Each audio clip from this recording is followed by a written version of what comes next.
جو اسٹیٹمنٹس ہیں، یہ جو سارا مزاج ہے، یہ ٹوٹلی جو ہے اپوزٹ ہے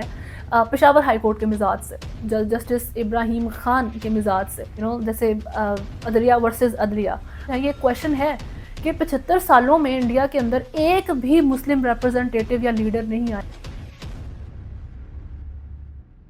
السلام علیکم، میں ہوں ہدا ہاشمی. آپ مجھے میرے فیس بک اور یوٹیوب چینل کے اوپر دیکھ رہے ہیں. پاکستان میں آج کل جوڈیشل ڈیسیجنز جو ہیں وہ بہت چل رہے ہیں. جوڈیشری کے فیصلے خبروں میں ہوتے ہیں، اور جو جسٹسز کے مکالمے ہیں وہ بریکنگ نیوز بن رہے ہیں، ٹویٹر پر ٹرینڈنگ پر ہیں. اور اس سارے چیز میں پشاور ہائی کورٹ ایک ہیروئک انٹری کرتی ہے ہر دفعہ پاکستان تحریک انصاف کی پریشان حال پولیٹیکل لائف میں، اور ان کو تھوڑی سی ایک امید نظر آتی ہے پھر جوڈیشری کے اندر. ابھی جس طریقے سے الیکشن کمیشن بلے کا نشان لے لیتی ہے پی ٹی آئی سے،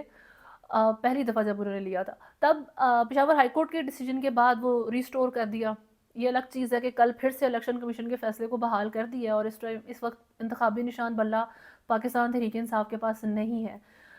بٹ بات وہی ہے کہ پشاور ہائی کورٹ کو انہی ڈیسیجنز کی وجہ سے، اور بہت سارے ایسے فیصلے جو انہوں نے خود سے لیے ہیں پی ٹی آئی کے جو حق میں گئے، تو ان کی بیس پہ ان کو بائسڈ ہونے کے لیے جو ہے اکیوز کیا گیا ہے، خاص طور پہ ابراہیم خان جو جسٹس ہیں پشاور ہائی کورٹ کے. تو ابھی ان ساری چیزوں کو اگر آپ دیکھیں، جس طرح کل پشاور ہائی کورٹ اپنے ہی فیصلے کو اوور رول کرتی ہے، تو یہ چیز ایک بندہ سوچتا ہے کہ کیا وہ پہلی دفعہ جب ڈیسیجن دے رہی تھی تب پریشر میں تھی، یا جب اب ڈیسیجن دے رہی ہے اب پریشر میں ہے؟ تب غلط تھی یا اب غلط ہے؟ ایکسپیکٹڈ یہی تھا کہ شاید پشاور ہائی کورٹ کا اب جو تھوڑا سا مزاج ہے، جو انکلائنڈ ہے پاکستان تحریک انصاف کی طرف، وہ کم ہو جائے گا، اور اب نہیں نظر آئے گا کہ یہ کوئی بھی پی ٹی آئی کے حق میں عمران خان کی فیور میں یا کوئی بھی ایسا فیصلہ دے جو کسی بھی طرح کا ریلیف دے گی پی ٹی آئی کو. بٹ ایسا نہیں ہوا، کیونکہ کل زرتاج گل جو پاکستان تحریک انصاف کی رہنما ہے، وہ پشاور ہائی کورٹ کی پریمیسز کے اندر موجود تھیں اپنی سماعت کے بعد، اور بہت دیر تک وہاں وہ موجود رہیں، کیونکہ وہ اپنے اریسٹ سے بچنا چاہ رہی تھیں. باہر پولیس کی بھاری نفری موجود تھی جو ان کو اریسٹ کرنے کے لیے آئی ہوئی تھی، فیمیل پولیس تھی، اور ان کے بہت ایموشنل قسم کے ویڈیو پیغامات جو تھے وہ سوشل میڈیا کے اوپر آ رہے تھے اندر سے، جس میں وہ بات کر رہی تھیں کہ میں میری اپنی خود فیملی کے اندر جو ہیں شہید موجود ہیں، تو میں کیسے فوجی شہداء کے کسی بھی طرح کی ڈسرسپیکٹ کر سکتی ہوں. اگر آپ 9 مئی کے واقعے کے اوپر مجھ سے مذمت کروانا چاہتے ہیں تو میں وہ بھی کر دیتی ہوں. اور وہ ساتھ رو بھی رہی تھیں، اور اس قسم کے سارے حالات بنے. اور اس ساری چیز میں انٹری ہوتی ہے جسٹس ابراہیم خان کی، جن کا ٹرینڈنگ پہ بھی ٹویٹر پہ چل چکا ہے نام کہ جی یہ عمران خان کا ووٹر یا سپورٹر یا کچھ ہیں، کہ یہ اتنے بائسڈ ڈیسیجن دیتے رہتے ہیں جو اینڈ پہ خان کو ریلیف دے دیتے ہیں. تو لیسٹ ایکسپیکٹڈ تھا اس وقت پشاور ہائی کورٹ کی طرف سے اس قسم کے کوئی بھی ایکشن جو انہوں نے رات کو دکھایا ہے کہ عدالت کھلتی ہے زرتاج گل کے لیے. اور اس پہ پشاور ہائی کورٹ کے جسٹس محمد ابراہیم خان جو ہیں زرتاج گل کی راہداری ضمانت کی درخواست کی سماعت کرتے ہیں، جس میں پھر عدالت پولیس کو زرتاج گل کی گرفتاری سے جو ہے وہ روک دیتی ہے، اور راہداری ضمانت ان کی منظور کر لی جاتی ہے. محمد ابراہیم خان نے ریمارکس دیے کہ ہماری روایت نہیں کہ خاتون کو گرفتار کریں، ایک خاتون کے لیے اتنی زیادہ پولیس نفری تعینات کی گئی ہے. چیف جسٹس نے کہا کہ ایڈوکیٹ جنرل اگر آپ مسئلے کا حل نہیں نکال سکتے تو پھر ہم دونوں کو مستعفی ہو جانا چاہیے. انہوں نے ریمارکس دیے کہ خاتون نے پولیس پر حملہ نہیں کیا جو اتنی نفری تعینات کی ہوئی ہے. خیر اب دوسری طرف سپریم کورٹ کو اگر دیکھیں، ایکٹنگ چیف جسٹس کو نہیں، جنہوں نے سائفر کیس میں عمران خان اور شاہ محمود قریشی کو ریلیف دیا تھا، جو ایکچوئل چیف جسٹس ہیں قاضی فائز عیسیٰ، وہ جب سے خاص طور پہ ویکیشن سے آئے ہیں تو آپ کو ان کی اسٹیٹمنٹس کے اندر تھوڑا سا اسٹرکٹ لگتی ہیں، تھوڑی سی اسٹریٹ لگتی ہیں بہت زیادہ. اور ابھی پہلے جب وہ عمران ریاض خان والی بات ہوتی ہے مسنگ پرسن کیس میں، وہ کہتے ہیں کہ جی میں ٹی وی نہیں دیکھتا تو آئی ڈونٹ نو کہ عمران ریاض خان کون ہے. پھر جب ابھی سماعت ہوئی ہے جس میں لطیف کھوسہ جو تھے وہ پریزنٹ تھے، اور یہ لیول پلینگ فیلڈ جو پاکستان تحریک انصاف کو نہیں مل رہی اس سے متعلق سماعت تھی یہ سپریم کورٹ کے اندر، اس میں ان کا جب نام پڑھا گیا لطیف کھوسہ کا، تو وہ ان کا پورا نام ہے جی سردار لطیف کھوسہ، جس پر قاضی فائز عیسیٰ نے کہا کہ یہ اپنے نام کے ساتھ آپ نے سردار لگایا ہوا ہے تو یہ سردار و نوابوں کا جو وقت تھا وہ ختم ہو گیا. یہ پاکستان کے آئین کے اندر 1976 کے بعد سے ان لفظوں کی کوئی ویلیو نہیں ہے. تو لطیف کھوسہ نے کہا کہ میرے آئی ڈی کارڈ کے اوپر یہ سردار آتا ہے، تو اس لیے میرے یہ وکیل کے سارے چیز کے اندر بھی یہ موجود ہے۔ قاضی فائزی صاحب نے اس کے جواب میں کہا کہ آپ اپنے نام کے ساتھ سردار لگا کے جو ہے نا اپنا رتبہ بڑا کرنے کی کوشش نہ کریں۔ ام، اب بات ان کی صحیح ہے غلط ہے یہ ایک سیپریٹ بات ہے، بات یہ ہے کہ ان کا ایک جو اسٹیٹمنٹس ان کی آتی ہیں کہ he is ready to point right now. انہوں نے کل عمران خان کے بارے میں بات کی کہ ان کے نام کے ساتھ جو صادق اور امین لگا ہوا ہے یہ صرف نبی prophet Muhammad peace be upon him کے ساتھ لگ سکتا ہے، یہ باقی ہر انسان کے ساتھ، کسی بھی دنیا میں انسان کے ساتھ اس کو لگانے کی گنجائش موجود نہیں ہے۔ پی ٹی آئی کے ساتھ ہونے والے جو ناانصافیاں تھیں اس کے اوپر انہوں نے کہا اگر آپ کچن کی ہیٹ برداشت نہیں کر سکتے تو you shouldn't be in the kitchen, تو آپ کو کچن کے اندر موجود نہیں ہونا چاہیے۔ تو یہ ساری جو سٹیٹمنٹس ہیں، یہ جو سارا مزاج ہے، یہ ٹوٹلی جو ہے اپوزٹ ہے پشاور ہائی کورٹ کے مزاج سے، جسٹس ابراہیم خان کے مزاج سے۔ تو ایسے جیسے عدلیہ کی بھی ایک جنگ چل رہی ہے پاکستان کے اندر اس وقت، جوڈیشری ہماری جیسے عدلیہ ورسز عدلیہ، پشاور ہائی کورٹ سے لیسٹ ایکسپیکٹڈ ڈیسیجن یہی تھا کہ پریشر میں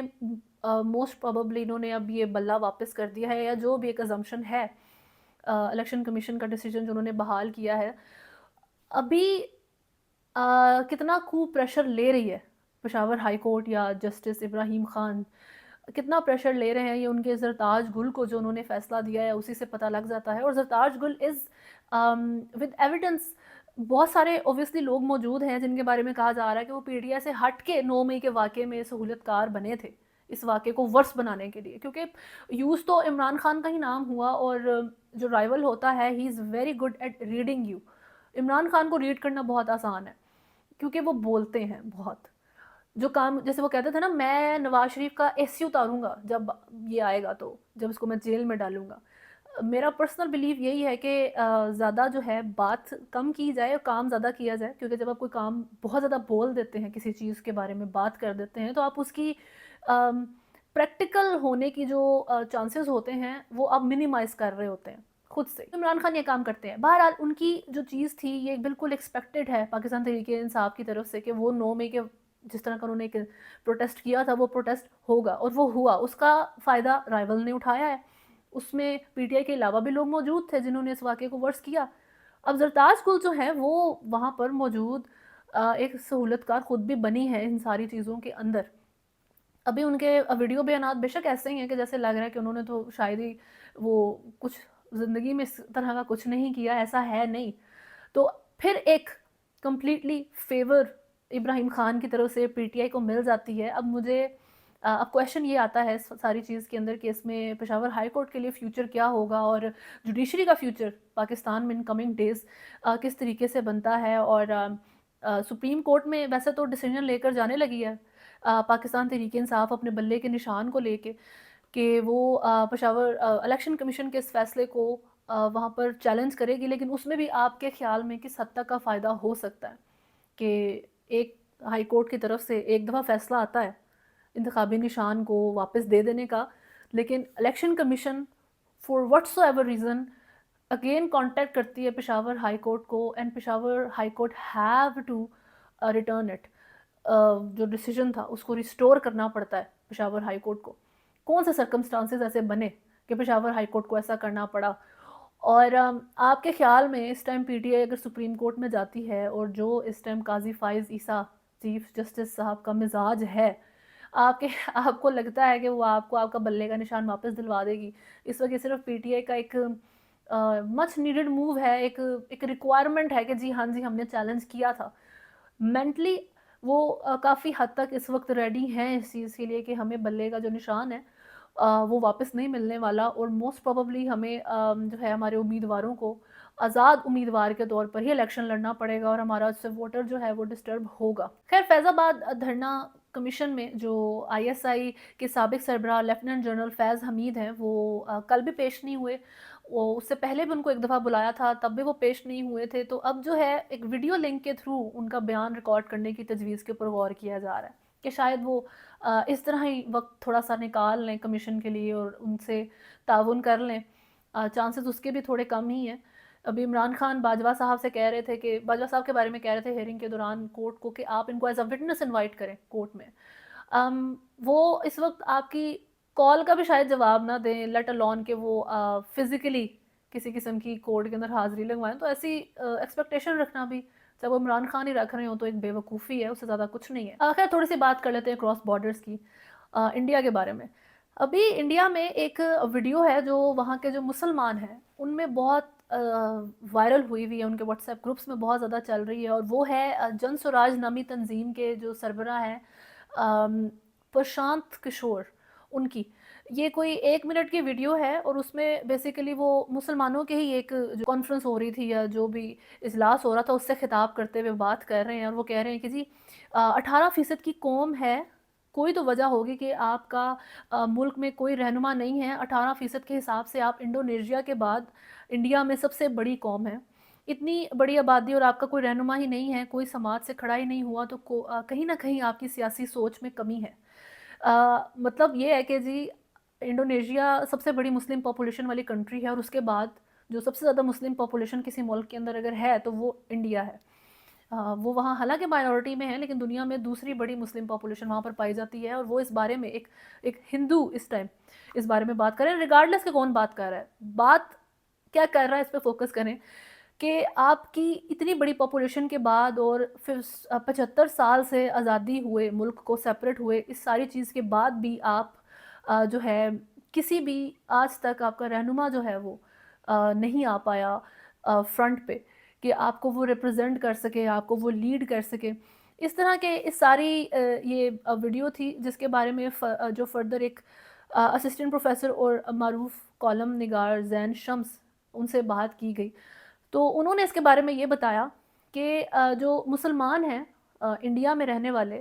وہ شروع سے اس مائنڈ سیٹ کے ساتھ رہے ہیں جب سے پاکستان سے انڈیا کی سپریشن ہوئی ہے کہ یہ ایک سیکولر ملک ہے، اور یہاں پر مین فوکس یہی ہے کہ ہم نے ہندوؤں کے ساتھ کو ایگزسٹ کرنا ہے اس سیکولر ملک کے اندر. تو ہمارا جو مین فوکس وہ یہی ہونا چاہیے، اور یہی ہے کہ ایسے بندے کو سپورٹ کیا جائے جو ایز اے کنٹری اس کی اکانومی کو بہتر کرے، یہاں پہ رہنے کی جو فیسلٹیز ہیں اس کو بہتر کرے، اور مسلمانوں کے رائٹس کو جو ہے نا وہ سنب نہ کرے. اس ساری چیز کے ساتھ وہ 75 سالوں سے مسلمان انڈیا کے رہ رہے تھے، اور انہوں نے کبھی بھی اپنے اندر اس طرح کی تربیت لانے کی کوشش ہی نہیں کی کہ ہمیں کبھی بھی ایسے لیڈر کی ضرورت پڑے گی جو ہمیں ریپرزینٹ کرے. لیکن ایک ان ایکسپیکٹڈ ٹرن آیا ہے انڈیا کے اندر، اور وہ یہ ہوا کہ آہستہ آہستہ کر کے انڈیا ایک مذہبی ملک بننا شروع ہو گیا ہے جو کہ ہندو ہے. بس اس کو ڈکلیئر کرنا رہ گیا ہے. اس وقت انڈیا ایک جو ہے بھارت بالکل ایک ہندو اسٹیٹ بننے کی ساری ریکوائرمنٹس کو پورا کر چکا ہے، جو کہ ایک ان ایکسپیکٹڈ موو تھا وہاں کے مسلمانوں کے لیے، جو اب ان کے لیے مسئلہ بن رہا ہے کہ اب ایٹ دا مومنٹ ان کے لیے کوئی رہنما موجود نہیں ہے، اور ان کے لیے ایسی گنجائش بھی موجود نہیں ہے کہ وہ اپنے کسی رہنما کو آگے لا سکیں، جس طرح کی وہاں پہ ہندو ڈومیننٹ سوسائٹی اور ہندو ڈومیننٹ گورنمنٹ بن چکی ہے. تو ایسے حالات میں شاید پہلے کسی دور میں آسانی ہوتی کہ وہاں پہ ہم مسلم ریپرزنٹیٹیو کو فرنٹ پر لا پاتے، لیکن اب جن حالات میں انڈیا ہے under Modi government, B J P کی گورنمنٹ کے انڈر، تو بالکل ہی زیرو چانسز کے اوپر موجود ہے. اگر کوئی مسلم لیڈر شاید اگر کوئی بن ہی جاتا ہے، اگر تو پہلی تو بات ہے موجود کوئی نہیں ہے انڈیا کے اندر، اگر ہو اس کے لیے فائٹ جو ہے نا 5 ٹائمز مور ٹف ہو گئی ہوئی ہے ان سارے حالات کی وجہ سے. اچھا ابھی بھی بہت سارے لوگ ہیں جو یہ بات کرتے ہیں کہ پاکستان اور انڈیا کو جی اکٹھے ہونا چاہیے تھا، کیا ضرورت تھی سیپریٹ ہونے کی، تو ہمارے جو کرکٹ سٹارز ہیں وہ ایک ہوتے، ہم بالکل ہی انبیٹیبل ہوتے، اس طرح کی جو باتیں ہیں. ایون جو گاندھی تھے انہوں نے بہت کوشش کی تھی قائد اعظم کو اس چیز کے اوپر کنونس کرنے کے لیے کہ ہم ایک کو ایگزسٹ کر لیتے ہیں ایک ملک کے اندر. جو قائد اعظم کا 2 قومی نظریہ تھا اس کو وہ چاہتے تھے کہ یہ اس کو ایز کر سکیں اس لحاظ سے کہ اگر پرائم منسٹر مسلم ہوگا تو پریزیڈنٹ ہندو ہو جائے گا، اگر مسلم پریزیڈنٹ ہوگا تو پرائم منسٹر ہندو ہو جائے گا. تو اس طریقے سے ہم ایگزسٹ کر لیتے ہیں ایک ساتھ، تو there will be no need for another country. Pakistan بنانے کی بھی ضرورت نہیں ہے. لیکن قائد اعظم کی آپ اس کو دور اندیشی سمجھیں کہ جیسے انہوں نے یہ بات بھی کہی ہے نا کہ مسلمان انڈیا کا جو وہاں رک رہا ہے وہ ساری زندگی اپنی لائلٹی پروف کرنے میں ہی رہ جائے گا،